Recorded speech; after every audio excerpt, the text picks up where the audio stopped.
Okay, today is Tuesday, getting ready to post this for tomorrow. Hopefully you've got your practice test done and turned in. We've got quite a bit to do in the next 2 weeks in chapter 5.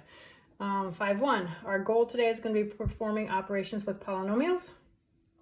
Some vocab again, simplify. We're going to write the expression without parentheses, and there will be no negative exponents when we're done. Okay, exponential form. If we have 3 squared, that's exponential form. The 3 is the base, the 2 is the exponent. Just a little bit of review for you there. Exponents mean repeated multiplication. Okay, expanded form, if we take that same problem, 3 squared, what that means in expanded form is we're multiplying 3 times itself 2 times. So expanded form is 3 times 3.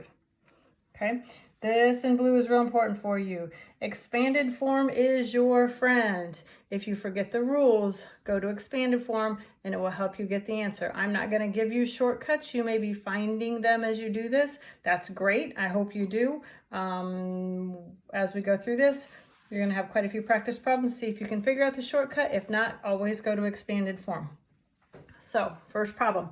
If I give you 3 squared times 3 to the 4th, the bases have to be the same for this to work. So we've got 3 squared, which means 3 times 3.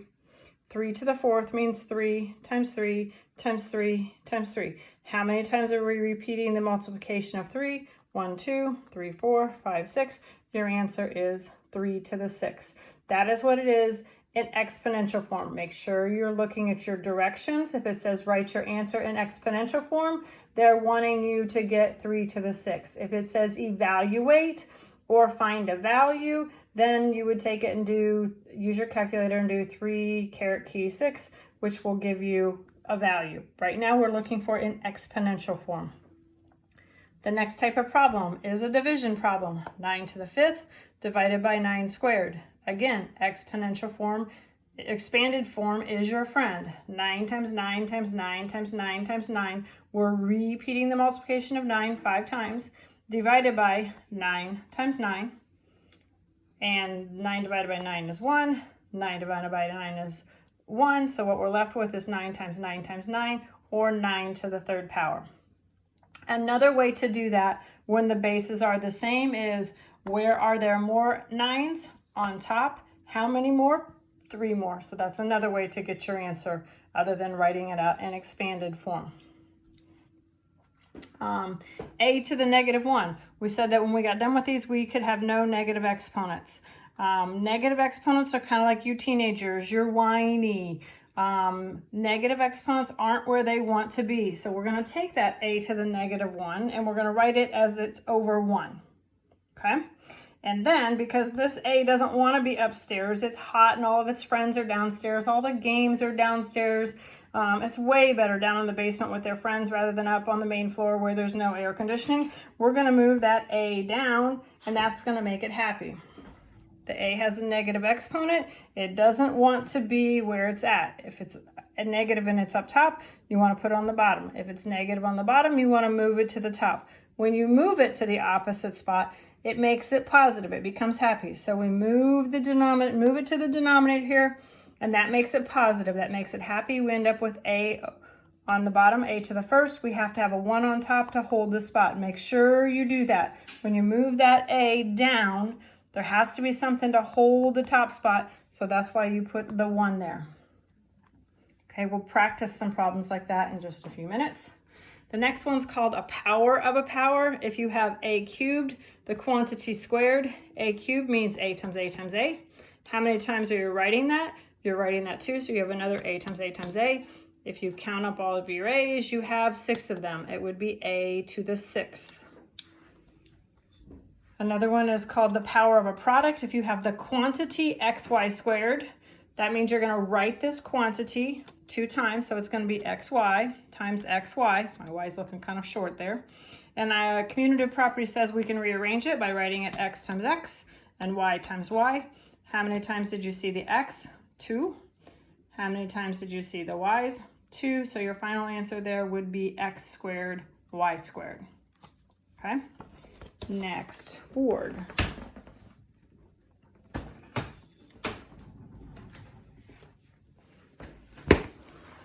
Okay, if you have x divided by y, the quantity squared, we could have written that out as x over y times x over y.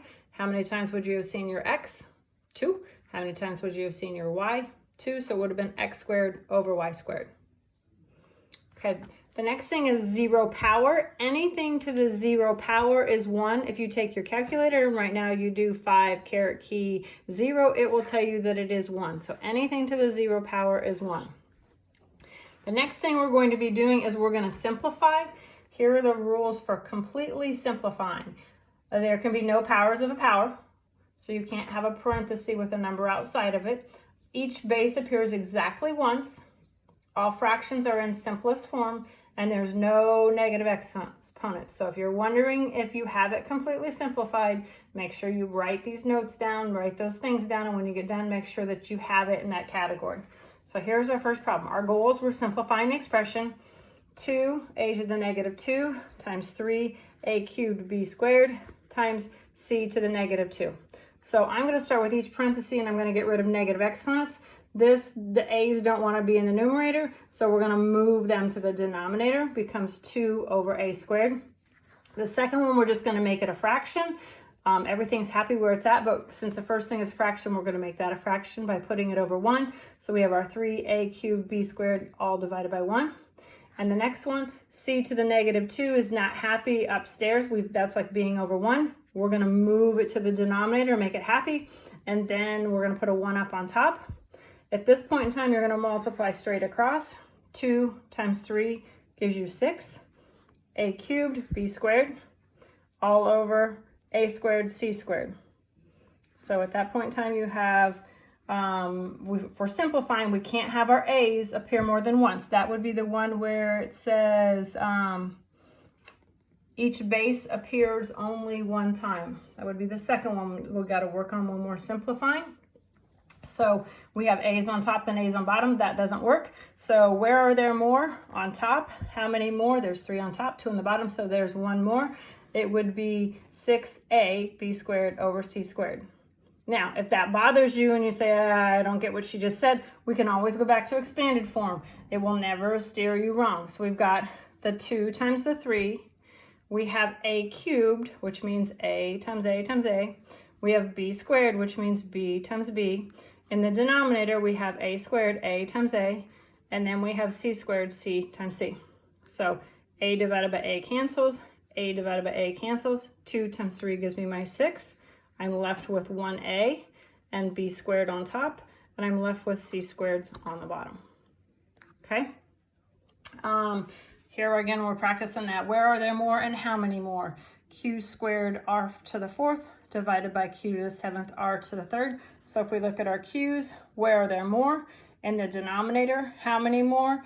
There are 5 more, so it's going to be q to the 5th.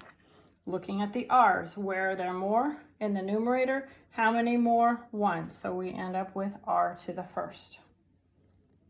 Okay. Another problem when we have a quantity cubed, this is when they're saying you cannot have powers of powers. Step number 1 up there, there's no powers to the power in simplified form. So we got to do some work here. Negative 2a to the 4th over b squared means negative 2 to the 3rd. Now, a negative number is not a negative exponent. Those 2's are fine being up top. It's only when there's an exponent that's negative that you're going to be moving things. So we have negative 2 to the 3rd. We have a to the 4th to the 3rd. B squared to the 3rd. So if you wanted to write that out in expanded form, remember expanded form's your friend. It's never going to lie to you.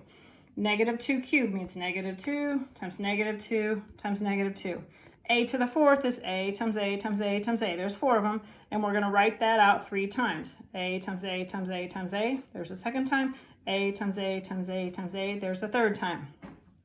B squared cubed means b times b. How many times are we writing that? 3 times. B times b, b times b.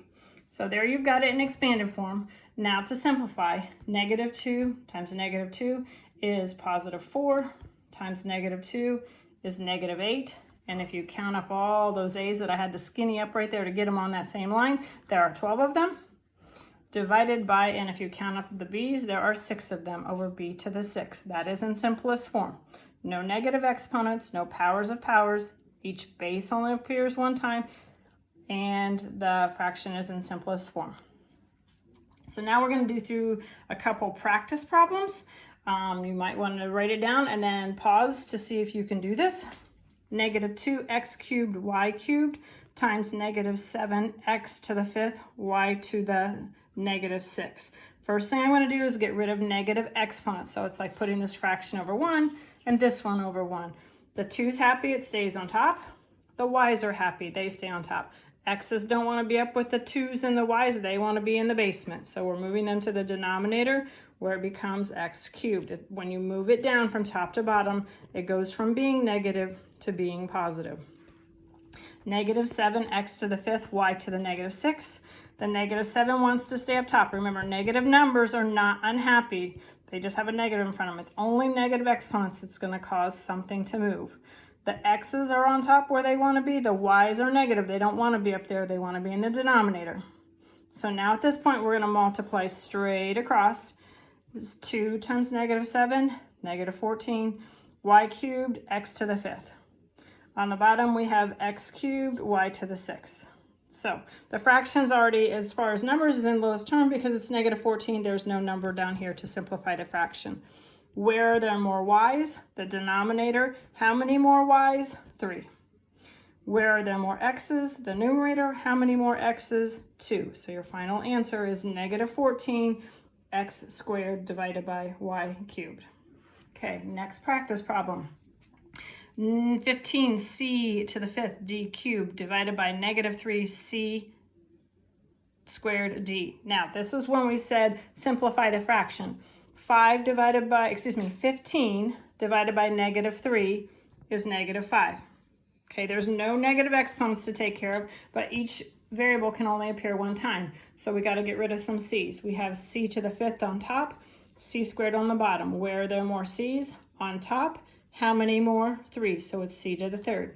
Where are there more d's? On the bottom. How many more? 4. So your final answer there is negative 5 c to the 3rd divided by d to the 4th.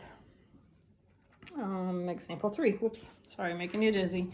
Divided by 4, the quantity to the negative 3. Now this is important. Exponents only affect what's directly beside them unless there is a parenthesis. So when we look back at this problem, that 5 only affects the c. Has nothing to do with the 15. That 3 only affects the d. Doesn't have anything to do with the c's because they only affect what's directly beside them unless there's a parenthesis.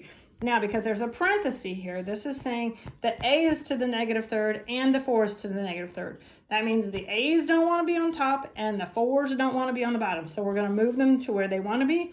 4's move up, it becomes 4 to the positive 3 power, a to the positive 3 on the bottom. When you move them where they want, the exponents become positive. And to simplify that, 4 times 4 times 4 is 64, and you have an a cubed in the denominator. Okay, last problem with these. Negative 2x cubed y squared to the 5th. Now, you can do this a couple different ways. You can either take that because it's in a parenthesis, everything is being done to the 5th power. Negative 2 to the 5th power, x cubed to the 5th power, y squared to the 5th power. If that's confusing to you, go back to expanded form. X cubed means x times x times x. How many times are we writing that out? 5 times. So there's a second time, there's a third time, there's a fourth time, there's a fifth time. And if you count up all those x's, 3, 6, 9, 12, 15, it's x to the 15th. I'm hoping by now you're seeing some shortcuts, but I'm not going to tell you them. I'm going to let you see if you can figure them out yourself. Y squared means y times y, and we're going to write that 5 times. There's 1, 2, 3, 4, 5. If we've got 2 groups times 5, we have y to the 10th. Negative 2 to the 5th gives us our negative 32, x to the 15th, y to the 10th. Okay? Remember, you've got Zoom classes that you can ask me questions on these. You can call me, you can text me. Last page of this. Okay, this is review. We've done this before, but we want to hit a little bit of review here. It's operations with polynomials. Remember, the degree is the highest exponent. If you have 1/4 x cubed minus 2x squared, the degree would be 3. Non-polynomials, because some of your homework may ask as an example a polynomial. Polynomials cannot have square roots. Polynomials cannot have variables in the denominator. And we discussed this already this year. This is review things. Simplifying polynomials means you're combining like terms. So if we have the problem 4x squared minus 5x plus 6 minus the quantity 2x squared plus 3x minus 1. And we're practicing this for things that are going to come. So this review is good for you. A lot of you liked them better as vertical problems. 4x squared minus 5x plus 6. And then it was minus 2x squared plus 3x minus 1. And we are going to change to add the op. Super important so you don't lose signs. So when we change this to plus, we switch the sign on the 2x to negative. We switch the sign on the 3x to negative. And we switch the subtract 1 to add 1. So 4x squared plus negative 2x squared is 2x squared. Remember, when you're adding and subtracting, you're combining the coefficients. How many x squareds do we have? You leave the exponents alone. Negative 5x plus negative 3x equals negative 8x. If you owe me 5 x's and you owe me 3 more x's, you would owe me 8 x's. And then 6 plus positive 1 gives me 7. Make sure you take your time on those and check your answers in the back of the book. If you're not getting right answers, give me a call. We can Zoom, we can talk on the phone, we can get things straightened out. Another problem, 6x squared minus 7x plus 8 plus negative 4x squared plus 9x minus 5. And we're going to write that vertically. And we don't need to change anything because it's already an addition problem, which we like better. If you have 6x's and you owe me 4x squareds, you have 6x squareds and you owe me 4x squareds, you have 2x squareds. You owe me 7x's and you have 9x's in your pocket, you have 2x's left over. You have 8 and you owe me 5, you have 3. Okay. And the next thing we're going to do is practice some multiplication of binomials and polynomials, trinomials. Distributive property, 3x times 2x squared, 3x times negative 4x, 3x times 6. So now we're going back to your rules of exponents. 3 times 2 gives me 6. X times x squared, if we wrote that in an expanded form, it would be x times x times x. That gives me 6x to the third. 3x times negative 4 gives me 3 times negative 4, which is negative 12. X times x is x squared. The last part, 3x times 6. 3 times 6 is 18 times x. So your final answer would be 6x cubed minus 12x squared plus 18x. If you have a trinomial, 3 terms, times a binomial, 2 terms, it's kind of like a distributive property twice. We're going to take n times n squared. We're going to take n times 4n. We're going to take n times negative 6. Then we're going to take 2 times n squared. We're going to take 2 times 4n. And then we're going to take 2 times negative 6. So if we look at that line, we have n times n squared, which is n cubed. We have n times 4n, which is 4n squared. And then negative 6 times n gives us negative 6n. Then we have 2 times n squared, 2n squared. 2 times 4n, 8n. 2 times negative 6, negative 12. And then I've underlined like terms. You have 4n squareds and 2n squareds, which will give you 6n squareds. You have negative 6n and positive 8n, which gives you positive 2n. So your final answer, and this is a polynomial, would be n cubed plus 6n squared plus 2n minus 12. Polynomial because it has many terms, more than 3. It just goes to polynomial. The degree here would be 3. Another piece of review, the leading coefficient would be 1. This is in decreasing order. 3, 2, 1, no variables. Okay? I hope this lesson makes sense to you. If it doesn't, give me a call. My Zooms have been kind of ghostly lately. If you need help, you know where to find me. Page 307, 15 through 33, odd is your homework. I would like this, if it's all possible, for you to get it done on Thursday, because on Friday I will post a new assignment. Hope this finds you well and that you enjoyed today with the sunshine being out, because I think tomorrow it's going to be rainy. So I'm making this on Tuesday for you. Talk to you soon. Bye.